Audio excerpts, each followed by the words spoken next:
بعض اوقات ہم لوگ روزی کمانے کے عمل کو دین سے باہر کوئی عمل سمجھتے ہیں، جبکہ ترمذی میں روایت موجود ہے، حضور نبی رحمت صلی اللہ علیہ وآلہ وسلم نے ارشاد فرمایا التاجر الصدوق الامین مع النبیین والصدیقین والشہداء،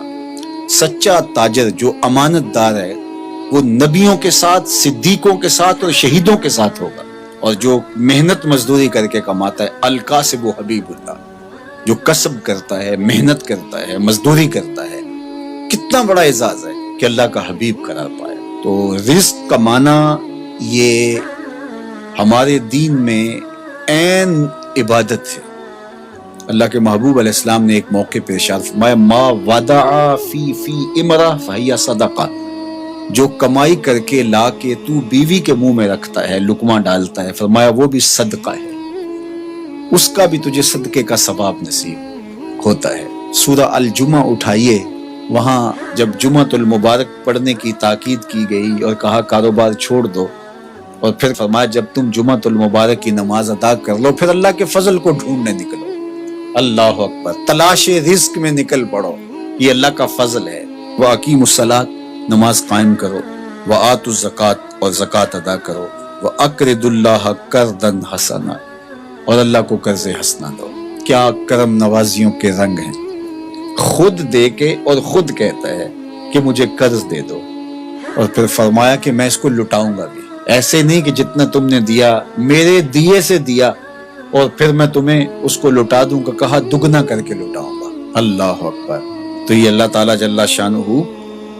بندوں کا امتحان لیتا ہے، مال دے کر کے بھی امتحان لیتا ہے اور مال سے محروم کر کے بھی اللہ بندوں کا امتحان لیتا ہے۔ کامیاب ہونے والے جب محرومی مال ہوتی ہے پھر بھی کامیاب ہوتے ہیں، اور اللہ کے بندے جب ان کو دولت دی جاتی ہے تو اس میں بھی وہ کامیاب ہوتے ہیں، اور جو ناکام لوگ ہوتے ہیں وہ کسی حالت کے اندر بھی خوش نہیں ہوتے۔ تو اللہ کے بندے مال نہیں ہے تو پھر بھی کہتے ہیں مالک میں واہ واہ خوش ہوں جس حال میں رکھا، غربت ہے تو پھر بھی خیر ہی خیر ہے، اور اگر اللہ نے دولت عطا کر دی ہے، آزمائش میں ڈال دی ہے،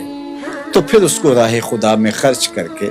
اللہ کی راہ میں لٹا کر کے اسی کو قرضے میں دے دو۔ جب اسی کو قرضے میں دے دیا تو وہ دولت بھی محفوظ ہو گئی اور واپس پلٹتے ہوئے وہ کئی گنا ہو چکی ہوگی۔ اگر بندہ اس نقطے کو سمجھ لے تو کبھی بھی وہ راہ خدا میں دیتے ہوئے پریشان نہیں ہوگا کہ یہ تو میں اللہ کو دے رہا ہوں، قرضے میں دے رہا ہوں، اور اس کا وعدہ ہے کہ میں لٹاؤں گا ضرور، اور اللہ کے وعدے سچے ہوتے ہیں۔ اللہ اکبر۔ تو جن لوگوں نے اس اللہ کے وعدے پر یقین کیا اور پھر اس کی راہ میں بانٹا، وہ کبھی بھی مسکین نہیں ہوئے، کبھی بھی غریب نہیں ہوئے۔ وَمَا تُقَدِّمُوا لِأَنفُسِكُم مِّن خَيْرٍ تَجِدُوهُ عِندَ اللَّهِ، جو تم بلائی آگے بھیجو گے، جو نیکی آگے بھیجو گے، اللہ کے ہاں اس کو پالو گے۔ کوئی بھی نیکی، صدقہ ہے، خیرات ہے، زکوٰۃ ہے، سجدہ ہے، قیام ہے، دکھی کی مدد ہے، حتیٰ کہ کسی کو مسکرا کے ملنا بھی ہے، جو تم نیکی آگے بیچے تاجدوہ عند اللہ، اللہ کے ہاں اسے پالو گے۔